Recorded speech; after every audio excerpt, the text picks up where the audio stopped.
ஆண்டவராகிய இயேசு கிறிஸ்துவின் இனிய நாம் மைப்படுவதாக இந்த நாளிலும் உங்கள் யாவரையும் பார்ப்பதிலே மிகுந்த சந்தோஷம். நீங்கள் எல்லாரும் சந்தோஷமாக இருக்கீங்கன்னு விசுவாசிக்கிறேன். உங்கள் குடும்பத்தோடு ஒவ்வொரு நாளும் நிறைய டைம் ஸ்பெண்ட் பண்ணுறீங்கன்னு விசுவாசிக்கிறேன். இன்றைக்கி என்ன ஆயிடுச்சுன்னா, ஃபேமிலியோட நிறைய டைம் ஸ்பெண்ட் பண்ணுறதே கிடையாது. இல்லை, ஆஸ் பேரண்ட்ஸும் சரி, பிள்ளைகளும் சரி. ரீசெண்டாக நாங்கள் எங்கள் ஃபேமிலியெல்லாம் பீச் போயிருந்தோம். என்றைக்கா ரொம்ப நாள் ஒரு டைம் ஃப்ரீ கிடைக்கும். அப்போ அன்றைக்கி போகும்போது ஒரு சந்தோஷமான ஒரு காரியத்தை பார்த்தேன். எல்லாமே அவங்க அப்பா அம்மா பிள்ளைங்க நிறைய பேரண்ட்ஸ் ஃபேமிலி ஒரு அழகாக அவங்க பிள்ளைங்களோட டைம் ஸ்பெண்ட் பண்ணிட்டுருந்தாங்க. அப்போ என் ஒய்ஃப்கிட்ட சொல்லிட்டுருந்தேன், பரவாயில்லப்பா இந்த காலத்தில் நிறையா டைம் ஸ்பெண்ட் பண்ணுறாங்க.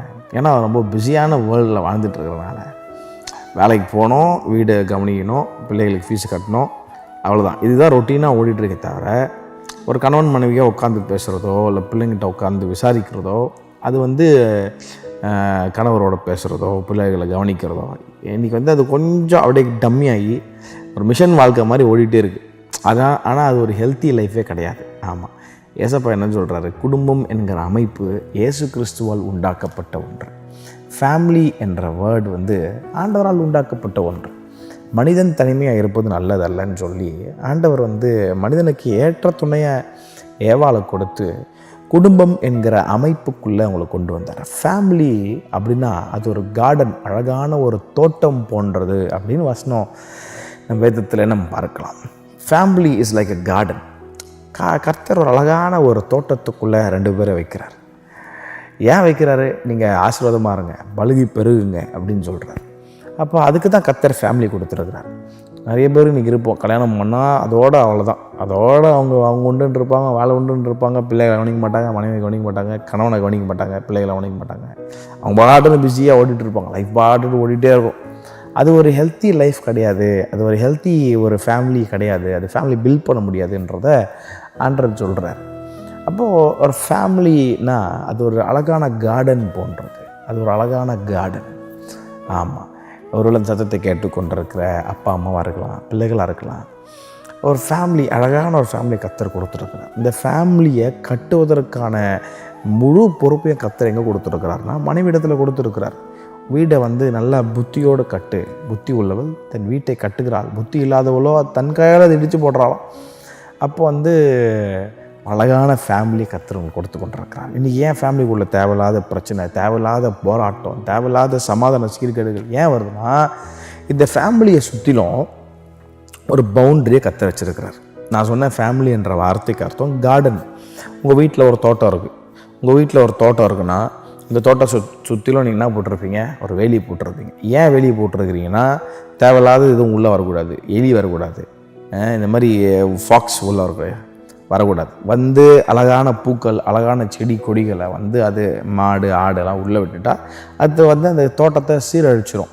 அப்போ அதே போல் தான் கர்த்தர் ஃபேமிலி கார்டனுக்குள்ளே ஒரு கணவன் மனைவி பிள்ளைகளுக்குள்ளே அவங்கள சுற்றிலும் ஒரு வேலியை போட்டிருக்கிறார்.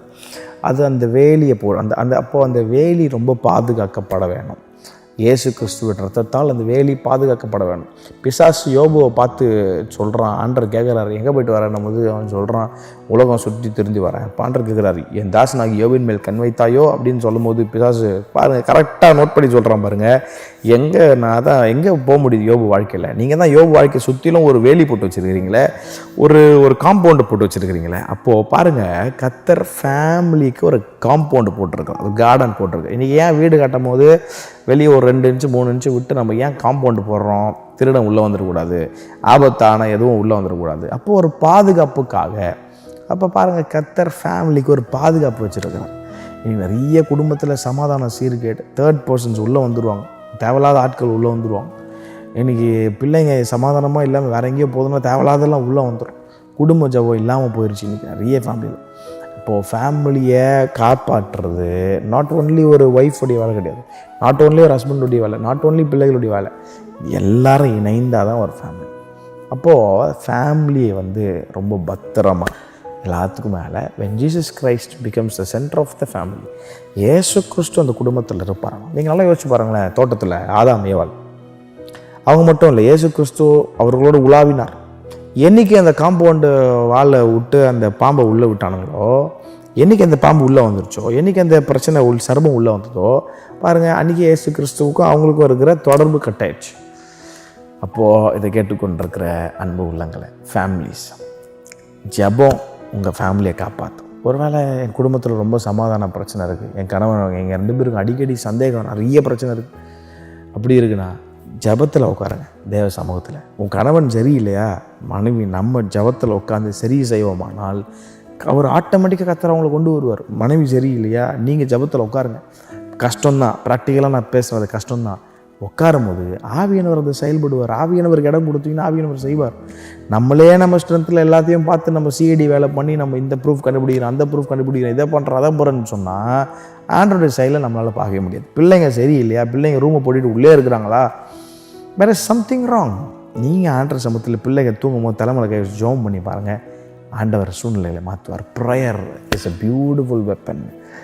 கண்ணுக்கு தெரியாது ஒருவேளை நடக்கிறதெல்லாம், ஆனால் ஆண்டவர் சூழ்நிலைகளை அவர் ஜெபத்தின் மூலமாய் மாற்ற அவர் வல்லமை உள்ளவராக இருக்கிறார்.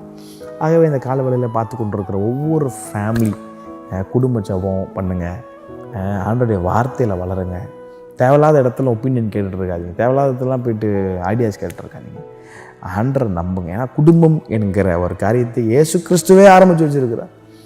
ஸோ உங்களை ஒரு அழகான தோட்டமாக வச்சுருங்க. நீங்கள் செழித்திருப்பீர்கள், ஒரு நல்ல செழிப்பான தோட்டமாக. வெளியேந்து பார்க்கும்போது உங்கள் தோட்டத்தில் நல்ல கொடி செடி பழங்கள் தெரிகிற ஒரு நல்ல தோட்டமாக அது தெரியணும். அதுதான் கர்த்தர் விரும்புகிறார். இன்றைக்கி ஏன் வந்து கொடி செடி மரங்கள் இல்லை, இன்றைக்கி ஏன் பழங்கள் இல்லை, கனி இல்லை அப்படின்னா தோட்டத்துக்குள்ளே இன்றைக்கி தேவையில்லாத ஆட்கள்லாம் உள்ளே வந்துட்டாங்க. ஆமாம், உள்ளே வந்து தான் இன்றைக்கி தோட்டமே சீரழிஞ்சு போய் கிடக்கு. தோட்டத்தை கர்த்தர் மறுபடியும் புதுப்பிக்க விரும்புகிறார். ஒருவேளை இந்த காலவேளையில் சத்தத்தை கேட்டுக்கொண்டிருக்கிற நீங்கள், ஐயா என் தோட்டம் நீங்கள் சொல்கிற மாதிரி பயங்கரமான சேதம் அடைஞ்சிருச்சியா, தேவையில்லாத மாடு ஆடுலாம் உள்ளே வந்து பன்றி குட்டான்லாம் உள்ளே வந்து என் தோட்டத்தை ஒரு வழி ஆகிருச்சு, மறுபடியும் என் தோட்டம் புதுசாக ஆகுமா அப்படின்னு கேட்கும்போது, தோட்டக்காரராகி இயேசு கிறிஸ்துவை நீங்கள் உள்ளே அவரை அனுமதிக்கும் போது அவர் அந்த அந்த ஒரு செடியும் கொத்தி எரு போட்டு அவர் மறுபடியும் தண்ணி ஊற்றி வளர்த்து ஒரு அழகான தோட்டமாய் மாற்ற அவர் போதுமானவராக இருக்கிறார். Let Jesus be the center of your family and your family will flourish like a beautiful garden. God bless you. Have a blessed day.